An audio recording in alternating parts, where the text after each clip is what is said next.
আকাশের অবস্থাটা প্রথমে দেখে নিয়ে নিশ্চিন্ত হয়ে চলে এলাম তৈরি হতে। জগন্নাথ দেবের দর্শন করতে যাব, তাই জন্যই আজকের এই তৈরি হওয়া। প্রথমেই পরে নিয়েছি হালকা ফুলকা একটা কুর্তি, কারণ বৃষ্টি বাদল নেই আর গরম নিজের স্বমহিমায় বিরাজ করছে। আর করে নিচ্ছি একটু হালকা মেকআপ।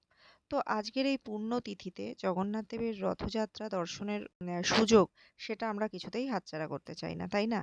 পুরীর জগন্নাথে না যেতে পারি, আমাদের নিজেরা আমাদের লোকালে অনেক জগন্নাথ দেবের রথ বেরোয়। সেখানেই জগন্নাথ দেবের রথ যদি আমরা টানতে পারি, তাহলেই আমরা আমাদের অনেক পুণ্য অর্জন করতে পারি এবং আমাদের অনেক পাপ বিনাশ হয় শুনেছি। আর অনেক মনস্কামনাও পূর্ণ হয়, এ কথাও শুনেছি ছোটবেলা থেকেই। তো যাই হোক, সেই জন্যই সেই পুণ্য লাভের আশাতেই রথ রথে দড়ি টানার এই পূর্ণ সুযোগটাকে কখনোই হাতছাড়া করতে চাই। হালকা মেকআপ করে নিচ্ছি, কারণ মনটা আজকে ভালোই আছে। পুণ্যতিথিতে সুন্দরভাবে সেজে জগন্নাথ দেবকে দর্শন করতে যাব। তাই জন্য হালকা একটু মেকআপ না করলেই নয়।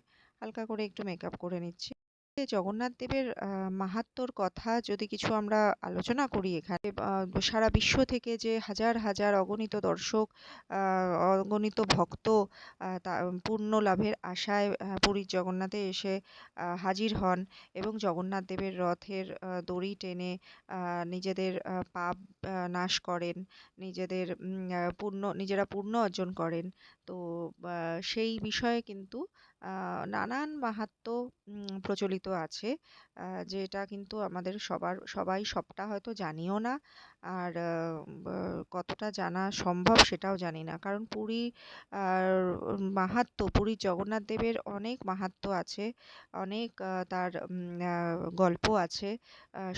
সব কিছু জানা, সব কিছু শেয়ার করা সম্ভবও নয়। আর যে এইটুকু তবে আমাদের সকলের জেনে রাখা উচিত যে পুরীর যে জগন্নাথের যে বলরাম, জগন্নাথ, সুভদ্রা, এনারা যে রথে বেরোয়, তারা কিন্তু তিনজনে তিনটি বিশাল আকার রথে বেরোয় এবং সেই তিনটে রথের সম্পূর্ণ আলাদা আলাদা নাম আছে এবং তিনটে রথেরই তিনটে যে দড়ি আমরা টানি পুণ্য লাভের জন্য, সেই দড়িরও কিন্তু সম্পূর্ণ আলাদা আলাদা নাম আছে। নামগুলো তো অবশ্যই বলবো, তার আগে দেখো আমি কিন্তু রেডি হয়ে গেছি।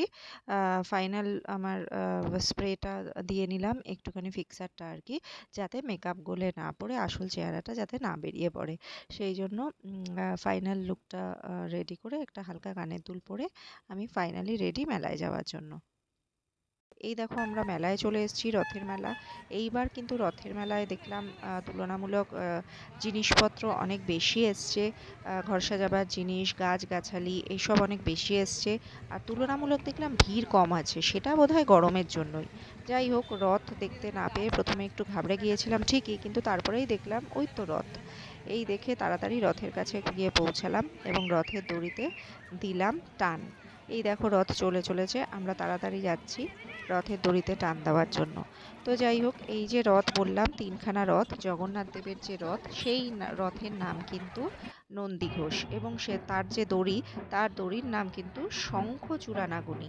আর বলরাম দেবের যে রথ আছে, তার নাম হচ্ছে তালধ্বজ এবং তার দড়ির নাম হচ্ছে বাসুকীরাজ।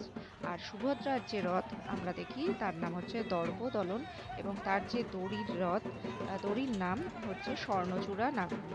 তো এই হচ্ছে জগন্নাথ দেবের তিনজনের তিনটে রথের নাম। তো এই ছিল আজকে আমার রথযাত্রা স্পেশাল ভিডিও। আমি ছোট্ট কিছু ইনফরমেশন তোমাদের সাথে শেয়ার করলাম, আশা করি তোমাদের সেটা ভালো লাগবে। হ্যাপি রথযাত্রা! আর কমেন্ট বক্সে কমেন্ট করতে কিন্তু একদম ভুলো না।